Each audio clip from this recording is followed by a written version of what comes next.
He was the smartest man in England. He advised the Queen. He owned the largest library in the country. He knew mathematics, astronomy, navigation, medicine. Kings asked for his help, and then he started to talking to angels. For the last 30 years of his life, he believed angels were speaking to him. They taught him a secret language. They gave him instructions, and one night, they gave him an instruction so dark that it destroyed everything he had built.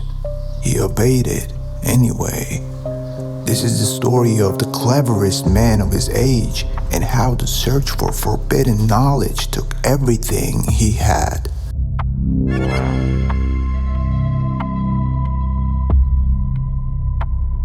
John Dee was born in London in 1527, and he was brilliant from the very start. He went up to Cambridge at 15, and by his own account, he slept only for 4 hours a night because there was too much to read and not enough time to read it. Mathematics, the stars, medicine, the old books of the Greeks and the Arabs, there was almost no subject he did not touch. By his 20s, he was famous across Europe, and other scholars traveled to him to speak. He helped design the maps that English ships would use to cross the oceans, and he was among the first men in England to truly understand the new science of navigation. So when a young woman named Elizabeth became queen, she chose John Dee for a special task to pick the date of her coronation using the stars. He became her astrologer, her advisor, and some say her spy. He even signed the secret letters to her with a private symbol, 2 circles and a long line, the number 007. Yes, that 007. Centuries later, a writer named Ian Fleming, who knew the old history of English spies, would borrow the symbol for a character named James Bond. John Dee was, in every way, the cleverest man in England. But cleverness was not enough for him. He did not simply want to know what other men knew. He wanted to know what no man was allowed to know. He wanted to speak to God directly, and if not God, then God's angels. That want would ruin him. By his 50s, Dee had read almost everything a man of his time could read. And still, he was not satisfied. He had a problem that no book could solve. He believed there was a hidden layer behind the world, a divine language, a true tongue that God had used to create everything. And he believed that if a man could only learn that language, he would understand all of nature, every secret, every law, the very mind of God. The ordinary path to know knowledge was closed, so Dee turned to another one, a forbidden one. He turned to magic. He began trying to contact angels through a method called scrying, staring into a polished crystal or a black mirror until visions appear in the glass. He owned a famous one, a mirror of black obsidian, brought back from Mexico by the Spanish, dark and still as deep water. It sits in the British Museum to this day, but there was a problem. Dee stared into the crystal and saw nothing. He had the learning, the faith, and the will. What he did not have was the gift. The vision simply would not come to him, so he needed someone who could see for him, a partner, a man who could look into the glass and tell him what was there. In 1582, that man arrived at his door, and that man would change everything. His name was Edward Kelly, and he was about 27 years old. He wore a closed cap pulled down over the sides of his head at all times, and he never once took it off. There was a reason for the cap. The story went that Kelly had no ears, that they had been cut away as punishment for forgery, which was the usual penalty for the crime. There were darker rumors too that he had once dug up a fresh corpse to use in his magic. He arrived in Dee's life with a hidden face and a hidden past. But Edward Kelly could do the one thing John Dee could not. Kelly looked into the crystal and Kelly saw. He saw angels and he heard them speak, and they began to relay their words to Dee, who wrote down everything word for word, hour after hour, for years on end. This was the partnership. Dee, the brilliant old scholar, holding the pen. Kelly, the young man with the hidden ears, staring into the glass and speaking for the angels. Together they filled book after book with what the voices told them. And what the angels gave them was extraordinary. They gave them a language, letter by letter. The angels dictated an entire language that no human being had ever spoken. It had its own alphabet, its own grammar, its own words. Today we call it Enochian, named after Enoch, the man in the Bible who walked with God and was carried up to heavens without dying. The angels also gave them great grids of letters, hundreds of squares, each holding a single character, and from these they said the names of angels could be called, and the fabric of creation itself could be touched.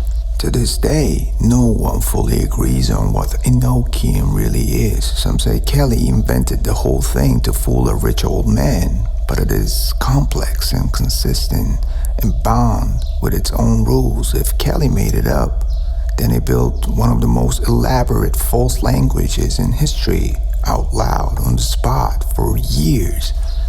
The two men believed they were drawn closer and closer to the mind of God.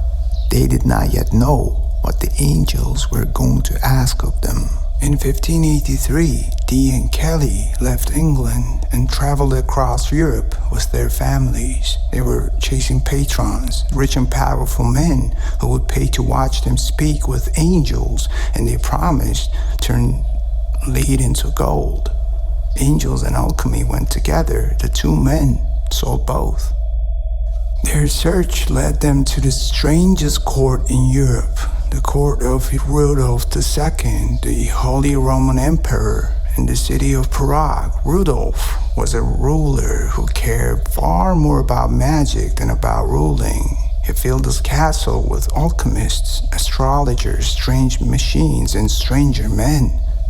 And he collected wonders the way other kings collected land. Dee and Kelly fit perfectly. For a while, they were celebrated, performing their work for emperors and noblemen, briefly standing at the very top of the secret world they had spent their lives chasing. But the angels were growing stranger. The messages coming through the crystal had begun to change. They were less about heaven now, and more about the two men themselves, more personal and more demanding. And then in 1587 came to the command that broke everything. Kelly looked into the crystal and told Dee that the angels had given a new instruction, a holy one, he said, a test of their obedience. The angels commanded that the two men share everything they owned, including their wives. John Dee was 60 years old. His wife, Jane, was young, in her late 20s. Kelly was about 30. Dee was horrified because this was a sin and it went against everything he had ever believed. He wrote in his diary that the command filled him with grief and dread. But Dee also believed completely and without question that the angels were real. And if the angels were real, then the command had become from God, and to refuse it would be to refuse God himself. So he obeyed. On a day in 1587, the two men and their wives signed a pact, and they did as the angels had asked. Jane Dee wept. The diary records her misery plainly, but she obeyed her husband, and her husband obeyed the voices in the glass. 9 months later, she gave birth to a son, and the timing left a question hanging over that child which was never answered. And here's the thing you have to understand, because the whole story turns onto it. This was not a fool. This was the cleverest man in England, so desperate for forbidden knowledge that he handed over his own wife on the word of a man with no ears staring into a piece of glass. That is what the search had done to him. After the wife swap, the partnership fell apart. Dee could not bear what they had done, and the two men separated for good. Kelly stayed on in Europe, where the emperor, still hungry for gold, kept him almost as a prisoner, demanding the alchemy he had been promised. Kelly never delivered it.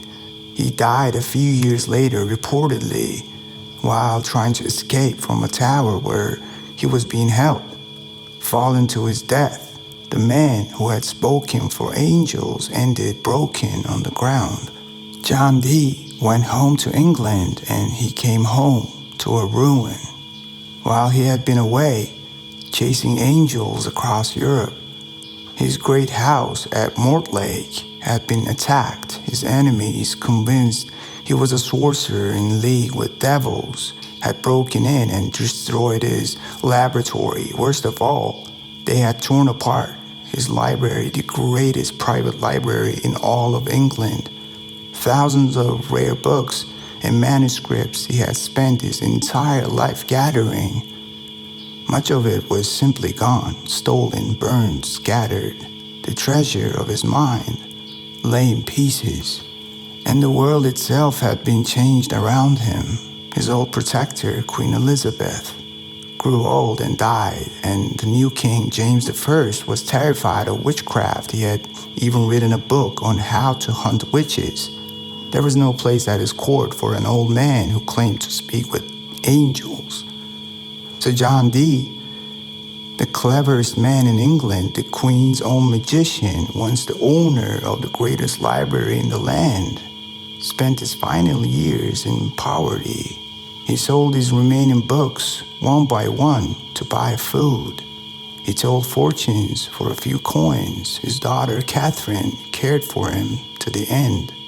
He died around 1608, so poor and so forgotten that the exact date and even the place of his grave were never properly recorded. The man who had tried to learn the language of God was buried somewhere we can no longer find. So what do we make of John Dee? He was not a fool. That is the easy mistake to make. It is tempting to laugh at an old man staring into a crystal handing over his wife because a con man told him the angels had asked for her. But John Dee was the most learned man of his age. He understood mathematics that would not be common for another 100 years, and he helped build the maps that carried England out across the world.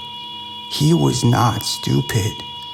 He was something far more dangerous than stupid. He was brilliant, and he wanted to know everything, and that hunger had no floor to it.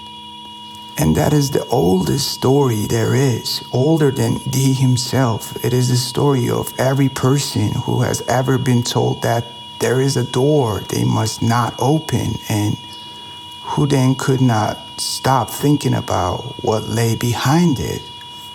Dee opened the door, and what came through, it was not the mind of God. It was a man with no ears and a piece of glass and a command that cost him his wife, his peace, his library, and his name.